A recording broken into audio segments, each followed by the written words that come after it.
Starbucks. Um, yeah, here's my final project, my final draft. So just to recap of my project, I did an Express React app and some original goals I had was to update live photos and to use FTP, maybe a proxy service, so I could always keep pinging my Vita. I did not end up doing this. This was not my main interest was. But I'll get on that to the next slide.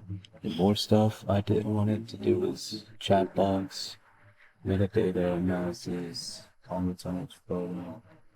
My class now using the metadata. So more to be thought of is right here. So these are some of the things I actually ended up doing. The chat box. Right now I do not have people's logins. The interface is ready. I just need to have a logging system.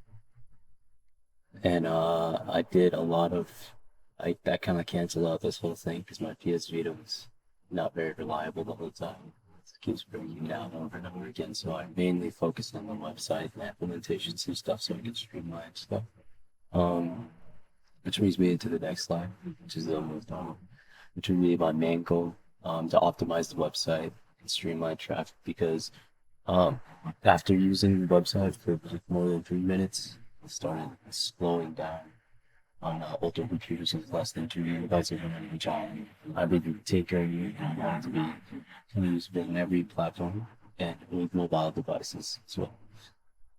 So the main way I did this was running things on simultaneously in parallel and using other imports such as Multer, EXIF tool, and concurrently. And these are things that are built into React. So how I accomplished this main goal is I revamped my entire backend design. As you can see on the right, here's the original backend. I had almost 2 things, images to reference the images, and then API upload. This got cut off, but I can open it in VS Studio. VS Code, sorry. Well, this is all of my new updates, so this storage thing stayed the same so I can reference my things, but other than that, everything is reformatted and I can handle more requests and more streamlined. So before it was kinda on, I can, it's my notes to self, so before it was kinda like a 2-way highway. More like upload, download, front and back row. And now I streamlined it with multiple methods, so I could use sort of like a roundabout now. So the traffic comes in and out, right, through and throughout. My mouse is kind of glitching up. I'm using a trackpad, but you get the thing. So it's more fluid, and that way it uses up less traffic and less resources on the computer. So that's what I did with the backend. I can show you again using stuff like storage, or not the storage, sorry. I added this new, the metadata stuff, right, and on top of that. And these I just revamped, so it was kind of like a big if statement before.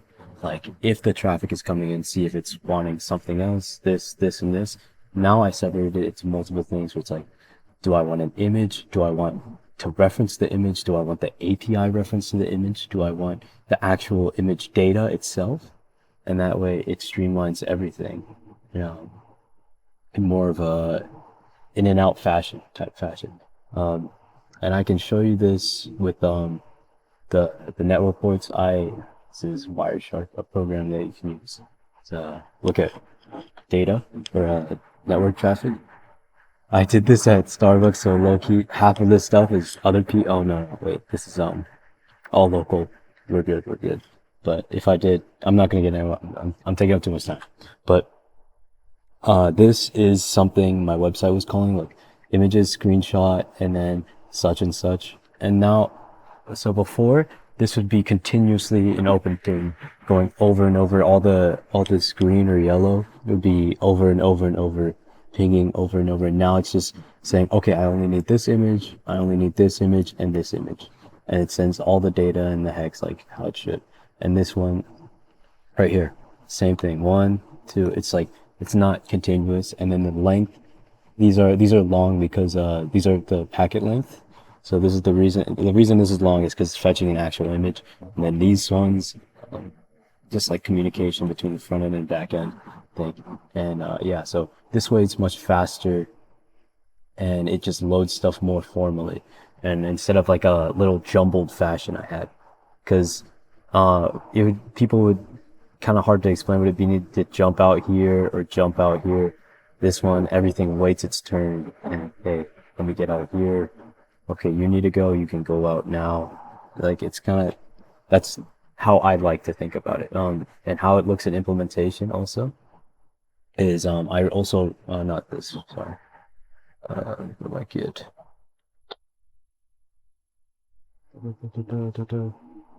So so right here concurrently this would let me so all of this other stuff is kind of like mumbo jumbo and just so letting me run node on two different places at one time.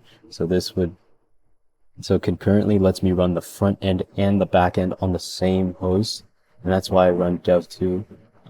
This is to start up my server, so it's a lot more faster, and that way I'm not using two computers, more of like one local resource altogether for my website. Yeah, so here's the actual website. It loads. But yeah, it's supposed. I'll put in the new patches soon, so that it's a much faster. But yeah, thank you so much for listening to my video. Happy holidays. I promise I'd have a lot more done if Medusa didn't hack us all, but it is what it is. Have a good night. Love you, Miss Kwan. Bye.